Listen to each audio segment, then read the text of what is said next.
The galaxy had known about Earth for over 3,000 years. The Galactic Council maintained detailed records of every intelligent species within the known regions of space. Earth was classified as a Category 7 world. This classification meant primitive technology, tribal warfare, and no space travel capability. The Council updated their files every 500 years. Each time, Earth remained in the same category. The great powers of the galaxy saw no reason to make contact with such a backward species. The Volanti Dominion controlled 40 star systems in the eastern spiral arm. They were masters of energy weapons and shield technology. The Krethox Collective occupied the dense core worlds where resources flowed like rivers. Their ships were built from the strongest metals in the known universe. The Syndicate of Miros traded with everyone and trusted no one. They had made themselves essential to galactic commerce through centuries of careful manipulation. These three powers had divided the galaxy among themselves. They fought small wars over border territories. They signed treaties that lasted decades before falling apart. They competed for influence over smaller species. But they never fought total war against each other. The cost would be too great. The destruction would benefit no one. Earth sat in an unremarkable corner of the western spiral arm. The nearest Volanti outpost was 40 light-years away. A small observation satellite orbited Mars, placed there 2,000 years ago to monitor human development. It sent automated reports every century. The reports always said the same thing. Humans were still fighting among themselves. They had not yet discovered faster-than-light travel. They remained irrelevant to galactic affairs. Admiral Kethros of the Volanti Dominion received new orders from the High Council. A rogue faction had emerged in the outer territories. They called themselves the Iron Covenant, and they had been raiding trade routes for 6 months. The High Council wanted them destroyed completely. Kethros assembled the Third Imperial fleet and set course for the outer territories. The journey would take 3 weeks at maximum speed. Kethros used this time to study his enemy. The Iron Covenant had 12 capital ships and approximately 200 smaller vessels. They operated from mobile bases that changed location constantly. Their leader was a former military commander named Velther, who believed the Dominion had grown weak and corrupt. Kethros agreed with some of Velther's criticisms, but disagreed with his methods. Rebellion could not be tolerated. The Dominion's strength came from unity and obedience. Without these principles, their civilization would collapse into chaos like so many others before them.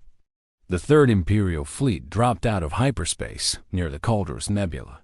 Scanner reports indicated the Iron Covenant forces were gathered in a defensive formation near a small moon. Kethros ordered his ships into attack position. The battle would be quick and decisive. Something went wrong almost immediately. The Iron Covenant ships began moving in patterns that Kethros had never seen before. They split into small groups and attacked from multiple directions simultaneously. Volanti shields struggled to track so many targets at once. 3 destroyers fell in the first hour of combat. Kethros called for reinforcements but received troubling news. Another Iron Covenant fleet had appeared near the Dominion's industrial sector. They were attacking shipyards and weapons factories. The reinforcements could not come.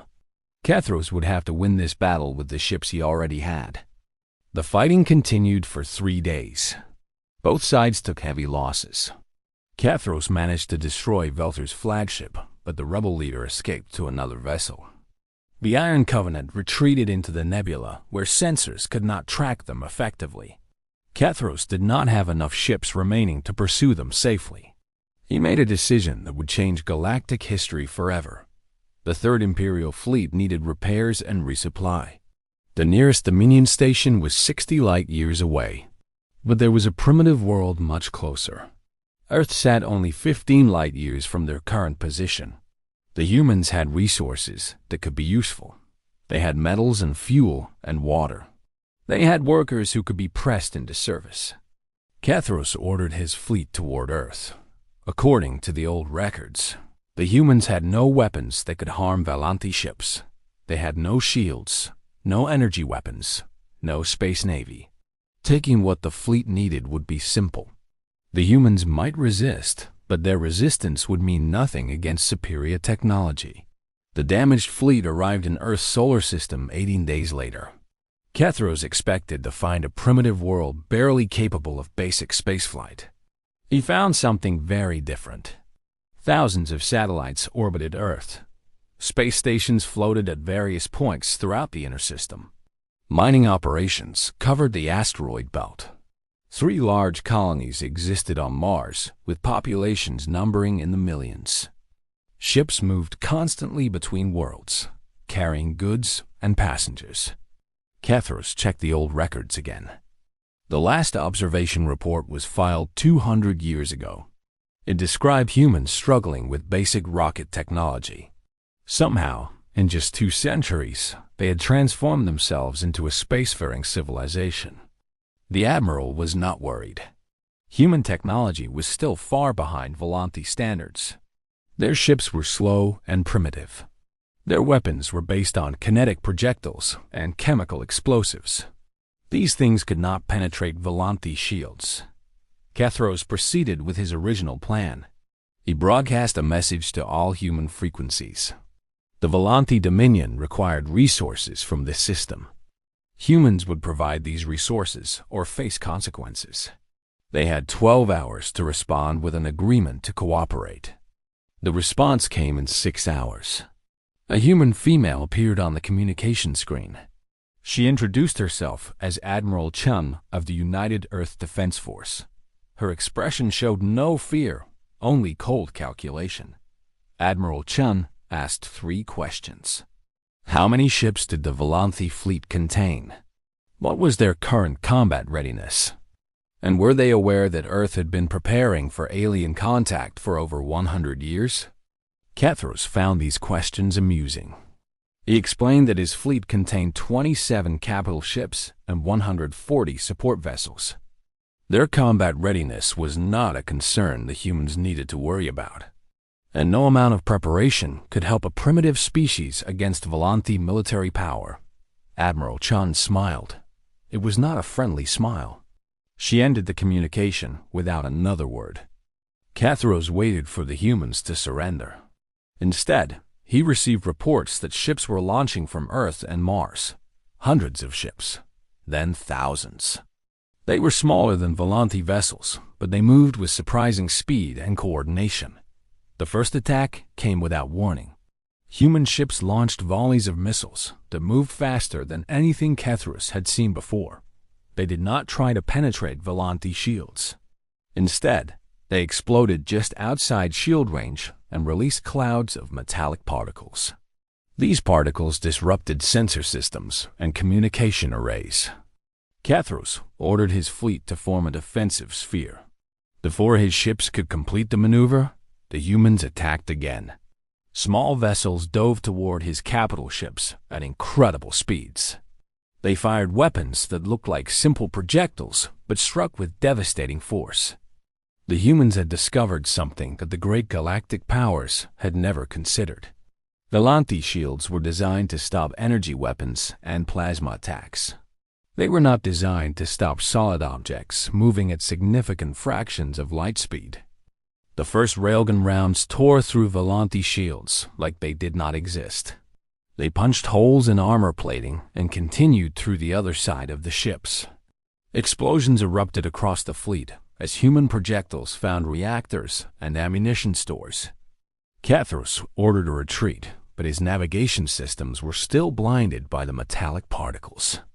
His fleet scattered in confusion while human ships continued their assault. They attacked from all directions, never staying in one place long enough to be targeted effectively. Admiral Chun contacted him again. She offered him a choice: surrender immediately or watch his entire fleet be destroyed. She gave him 5 minutes to decide. Kethros looked at the damage reports flooding his screens. 11 capital ships destroyed. 32 support vessels destroyed or disabled. The remaining ships had suffered various degrees of damage. The humans had lost perhaps 50 vessels in the entire engagement. He surrendered. The news spread across the galaxy within days. The Volanthi Third Imperial Fleet had been defeated by primitives. The species that the great powers had ignored for 3,000 years had proven themselves capable of destroying one of the most powerful military forces in the known regions. The Galactic Council demanded explanations. How had the humans advanced so quickly? How had they developed weapons that could defeat Volanthi shields? What else were they capable of? Investigation teams discovered the truth. Humans had found the observation satellite orbiting Mars 70 years ago. They had decoded its transmissions and learned that alien civilizations existed. More importantly, they had learned that these civilizations considered Earth primitive and irrelevant. This knowledge had united the human species in ways nothing else could have. They stopped fighting among themselves and focused their energy on preparing for inevitable contact. They studied the satellite's technology and reverse-engineered what they could. They developed new sciences based on principles the satellite revealed. But their greatest advantage came from their nature. Humans evolved on a dangerous world where survival required constant adaptation. They developed technologies specifically designed to defeat the aliens they expected to encounter someday. They built their entire military doctrine around fighting enemies with superior technology. The galactic powers had ignored Earth because they saw no threat. They had not updated their records because they assumed primitives would remain primitive. This assumption cost the Volanthi Dominion an entire fleet. Within 1 year, human ambassadors arrived at the Galactic Council. They did not come asking for membership or protection. They came to deliver a simple message. Earth was now a major power in the galaxy. Any species that threatened human interests would face the same fate as the Third Imperial Fleet. The council members looked at each other with expressions of concern. They had spent 3,000 years dividing the galaxy among themselves. Now a new power had emerged from a world they had dismissed as irrelevant. This new power had proven itself capable of military victories against established civilizations. The humans had not asked for war. They wanted trade and cooperation and mutual respect. But they made clear that disrespect would be answered with force. They would not be ignored again. Admiral Kethra spent 3 years as a prisoner on Earth before being returned to the Dominion. He wrote extensive reports about human society and capabilities. His conclusions were simple. The great powers had made a terrible mistake by ignoring Earth. The humans were not primitive. They were patient. They had watched and waited and prepared. When the moment came, they had been ready. The galaxy would never be the same. A new era had begun, and it belonged to humanity.